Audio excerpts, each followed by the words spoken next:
Bonjour à tous et bienvenue dans ce nouvel épisode dans lequel je propose de parler de diversification en devises. C'est un sujet qui a été évoqué ces derniers jours par message sur la chaîne et aussi sur Instagram, notamment par rapport au cours euro-dollar qui revient toujours sur le devant de la scène dès qu'il y a des événements politiques, des peurs sur la dette des États ou encore des mouvements sur les taux d'intérêt. Je vous propose donc de vous partager en vidéo ma vision sur ces sujets et comment je me protège. Comme je vous le disais en introduction, le cours euro-dollar est souvent évoqué, notamment lorsque l'on a des peurs sur les marchés par rapport à des décisions politiques, des taux d'intérêt qui bougeraient ou sur les dettes des États aussi. Si je parle de ce sujet, c'est parce que clairement il peut y avoir des risques à être exposé à une seule devise. Et d'ailleurs, on peut facilement avoir tout son patrimoine dans une seule devise, comme par exemple l'euro si on vit en Europe ou une autre monnaie si on est dans d'autres pays. Et ça peut clairement arriver si on ne fait pas attention, on peut se retrouver avec tout son argent au même endroit. Et ça se comprend assez facilement puisque bien souvent ce sera dans la devise du pays de résidence où on aura ses comptes bancaires, son salaire, son compte d'épargne, l'immobilier, tous les passifs comme la voiture, etc. Et c'est un sujet que j'évoque régulièrement sur la chaîne parce qu'en fait, souvent, on s'en inquiète trop tard. Je m'explique. Il y a beaucoup de pays où on a eu des exemples de dévaluation de devises, comme par exemple des pays d'Amérique du Sud, et même en Asie et en Europe. Et clairement, si on a toutes ces possessions dans une seule devise, eh bien, il y a pour moi des risques, notamment sur la perte de pouvoir d'achat possible. On peut aussi avoir des problèmes sur des prix importés, car si une devise dévalue, eh bien, ce sera plus difficile d'aller acheter des produits dans d'autres pays. Après, soyons clairs, je n'aime pas crier au loup, c'est pas du tout mon style, et je n'ai d'ailleurs aucune idée de ce que va faire une devise par rapport à l'autre sur le long terme, mais je pense qu'avoir en tout cas tout son patrimoine dans une seule monnaie et sans aucune diversification, eh bien là, vraiment, on a un risque. Et comme vous le savez, je le répète souvent, j'aime dormir sur mes deux oreilles, et c'est pour ça que je tiens à faire certains rappels en vidéo, autant pour moi, et si ça peut aider d'autres personnes, tant mieux. Donc tout ce que je vais faire ici, c'est je vais vous montrer comment je me protège. Ce n'est pas parfait, mais ça me correspond. Et vous pourrez aussi évidemment vous en inspirer pour créer votre stratégie, car au final, vous êtes responsable de vos finances. En première partie de vidéo, on va parler de tout ce qui est immobilier, passif et épargne, qui sont des choses qui vont bien souvent être liées à votre pays de résidence. Alors, on va commencer par la trésorerie, à savoir que évidemment, vous avez besoin d'un fonds de roulement pour vivre au quotidien. Selon dans le pays où vous êtes, ce sera clairement dans la devise locale, puisque c'est l'argent qu'on utilise au quotidien pour faire les courses, payer son loyer, son crédit immobilier, etc. Je ne m'inquiète pas trop de ces montants, déjà parce qu'ils ne sont pas forcément énormes, puisque le reste de l'argent, je vais le faire travailler en investissement, on en parlera après, et c'est de l'argent qui circule. Donc on peut évidemment avoir un compte pour quelques devises, surtout si on voyage souvent, mais ce n'est pas non plus quelque chose qui va trop me stresser. Au final, je gère ma trésorerie comme une entreprise, j'ai des rentrées d'argent, salaire, business, etc. et des sorties d'argent, dépenses, et après, une fois que j'ai fait toutes les dépenses, de l'investissement, rembourser de la bonne dette, etc. Donc ça, je m'en inquiète pas trop au quotidien, de toute façon, on n'a pas vraiment le choix. Le fonds de sécurité, de la même façon, du moment qu'il est sur un montant qu'on pourrait considérer raisonnable, je vais le laisser sur un livret qui soit immédiatement disponible. Par contre, ça m'est déjà arrivé à l'époque d'avoir pas mal de cash, notamment juste avant d'acheter de l'immobilier. Et là, clairement, quand j'avais pas mal de cash, j'essayais de le conserver dans au moins deux devises, notamment l'euro et le dollar pour moi. Donc jusqu'à maintenant, on est sur des montants qui ne vont pas non plus représenter la globalité de votre patrimoine. Parce qu'encore une fois, l'idée ici, c'est justement de ne pas avoir tout son patrimoine sur une seule devise ou sur un seul actif, mais bien au contraire de se protéger, se diversifier. Et c'est pour ça que maintenant, on va parler de l'immobilier. Parce que l'immobilier, on n'a pas trop le choix, surtout si on parle typiquement de la résidence principale, ce sera dans un pays, dans une devise, et au final, pour beaucoup de personnes, c'est la majorité de leur patrimoine. Il y a une résidence principale, un petit peu d'épargne, et c'est tout. Et à moins qu'on ait plusieurs résidences dans plusieurs pays, ce qui est tout à fait possible, comme je vous le mets en haut, sinon on va avoir des risques parce qu'on pourrait avoir tout son patrimoine dans une seule devise. Et ça peut être très positif comme très négatif, mais hélas, on ne le contrôle pas. Et je vais vous donner deux exemples pour ça.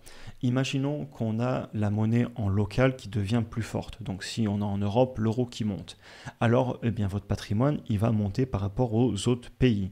Mais la dette, elle va devenir plus difficile à payer, surtout si vous avez des revenus dans d'autres devises.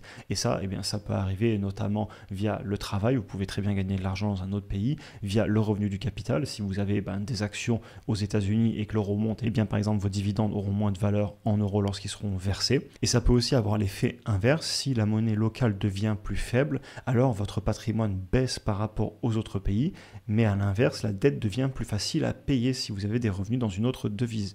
Typiquement, imaginons que vous avez une résidence principale en France, l'euro baisse fortement, si vous arrivez à avoir des revenus dans un autre pays en vous expatriant, en travaillant sur Internet ou de façon générale en ayant des investissements sur le long terme, par exemple dans d'autres pays, votre résidence principale va devenir beaucoup plus simple à rembourser. Donc vous avez des avantages et des inconvénients dans les deux sens. Et pour moi, il faut dans tous les cas s'en protéger et ne pas avoir tout son patrimoine sur un seul actif et surtout sur une seule devise. Et ça va nous amener à la deuxième partie de la vidéo dans laquelle je vous propose justement de parler de diversification en actifs. Comme on vient de le voir, on peut donc très facilement se retrouver avec pratiquement tout son patrimoine dans une seule devise qui pour moi est dangereux.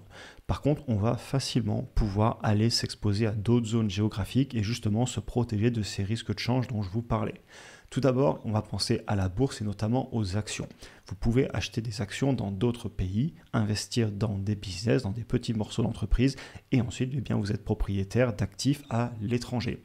Et ça permet d'être exposé donc évidemment à d'autres devises et aussi à des actifs qui peuvent par exemple être décorrélés de l'immobilier. Parce qu'encore une fois, avoir pour moi tout son argent en immobilier, c'est un risque. Et si j'insiste autant là-dessus, c'est parce qu'une grosse partie de la population a pratiquement la totalité de son patrimoine en immobilier. Et un exemple tout simple que je peux vous donner, imaginons que vous avez des actions par exemple en dollars. Si l'euro baisse par rapport au dollar, la valeur libellée en euros de vos investissements en dollars va monter. Donc en fait, vous êtes automatiquement protégé. Bien évidemment, si vous ne voulez pas vous occuper d'actions individuelles, vous pouvez tout simplement posséder un panier d'actions gérées passivement à faible frais pour suivre les indices comme par exemple le S&P 500, marché émergent, etc. Et pour ça, vous allez tout simplement utiliser des ETF. Je sais que vous êtes nombreux sur la chaîne à le faire. C'est aussi une stratégie que j'apprécie personnellement et ça peut être une très bonne manière de s'exposer à d'autres zones géographiques et donc à d'autres devises tout en faisant un DCA sur le long terme afin de diversifier son patrimoine. Disons que tous les mois vous remboursez une mensualité de crédit immobilier par exemple en Europe, en euros, vous pouvez faire un DCA d'un montant peut-être équivalent et donc quand vous remboursez de la dette en euros sur l'immobilier, vous mettez aussi de l'argent par exemple en dollars ou dans d'autres monnaies afin d'avoir des actifs diversifiés. Deux derniers points que je mentionnerai, on pensera aussi aux obligations d'entreprise et d'État. Alors ça va dépendre de son profil. Personnellement, je ne le fais pas encore, mais je parle surtout de la dette, non pas forcément comme un investissement dans les obligations, mais plus une façon assez simple de pouvoir s'exposer à d'autres monnaies. Si vous savez que vous allez avoir besoin de tant de dollars dans 1 an, 2 ans, 5 ans, une façon de le stocker dans du dollar par exemple, si vous êtes souvent exposé en euros, ça peut être d'acheter de la dette américaine avec une maturité de 1 an, 3 ans, 5 ans selon votre projet et de retrouver le cash dans le futur dans une autre devise. Ça peut être un outil qu'on peut utiliser. Et ensuite, vous avez aussi certains actifs et passifs qui, eux, ne sont pas directement liés à une monnaie.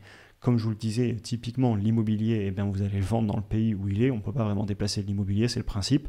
Par contre, vous avez des objets comme par exemple quelques pièces d'or ou encore des bijoux, des objets de collection ou des cryptos par exemple. Et ça peut vous permettre d'avoir des actifs qui sont libellés dans toutes les monnaies et qui sont donc décorrélés, ce qui vous permet encore une fois de vous diversifier. Passons à la conclusion. Et d'ailleurs, je tiens à dire, j'ai essayé de garder cette vidéo concise pour qu'on puisse facilement y revenir. Il y aurait beaucoup de choses à dire sur le sujet, mais j'ai vraiment voulu la simplifier et ensuite chacun pourra se faire sa propre stratégie. Donc personnellement, je gère mon patrimoine en pourcentage, aussi bien sur les devises que sur les catégories d'actifs. Par exemple, je travaille sur de l'immobilier et j'ai conscience que ça va peser sur ma composante en euros et je mets donc en place des actions en conséquence pour ne pas avoir non plus trop d'actifs encore en euros. D'où par exemple le fait d'utiliser la bourse pour m'exposer à d'autres zones géographiques. Et comme je vous le disais, chaque profil est unique et je voudrais vous donner ici quelques pistes pour créer votre propre stratégie et des questions qu'on peut se poser. Une première chose qu'on peut faire, c'est d'établir une liste et une répartition de vos passifs et actifs à un instant T. Et ça va vous permettre de vous poser la question, est-ce que je dois mettre des actions en place? Si après avoir listé tous vos actifs et vos passifs, vous vous rendez compte que vous êtes à 95% dans une seule devise, peut-être que vous aurez envie de vous poser des questions. Encore une fois, je ne vous donne pas de conseils, vous ferez ce que vous voulez, mais personnellement, je n'aurais pas envie d'être exposé à 95% ou 100% sur une seule devise. Ensuite, des questions que j'aime me poser aussi, c'est déjà où est-ce que je vis? Est-ce que plus tard je compte vivre ailleurs? Est-ce que j'ai déjà été expatrié à l'époque? Est-ce que je compte le devenir à nouveau? Et dans ce cas-là, est-ce que je suis bien exposé sur mes actifs et passifs? Et ce deuxième point est très lié au troisième point, qui est justement quel est votre âge, quels sont vos projets de vie, votre situation familiale, quelle doit être la taille de votre fonds de sécurité et dans quelle devise. Donc voilà, des questions à se poser. Chaque profil est unique et je ne peux pas vous donner la solution. Par contre, en écrivant tout sur un bout de papier, vous allez très vite arriver à des conclusions pertinentes. Et de la même façon, aussi se poser des questions du type quelle est ma tolérance au risque, et ainsi si vous avez peur des risques sur les taux de change, eh bien peut-être que vous allez modifier votre allocation d'actifs pour vous protéger. Et au final, et je pense que vous avez un petit peu compris le sens et la conclusion de cette vidéo, c'est de ne pas naviguer à vue. Au contraire, être dans le contrôle de son futur, être formé, avoir un plan d'action réfléchi et ne pas laisser son avenir à la chance, mais au contraire être aux commandes. On en a fini pour aujourd'hui, j'espère que la vidéo vous aura intéressé. N'hésitez pas d'ailleurs à en parler en commentaire. Est-ce que vous aussi vous mettez des actions en place, notamment pour vous protéger de ce type de risque? Si vous souhaitez plus de contenu pour ceux qui seraient nouveaux sur la chaîne notamment, vous trouverez en description des liens vers les cours vidéo offerts sur les bases pour commencer à investir en bourse, ainsi que le programme sur la bourse et les finances personnelles si vous souhaitez aller plus loin. Comme d'habitude, je vous souhaite une excellente journée et à très bientôt pour une prochaine vidéo.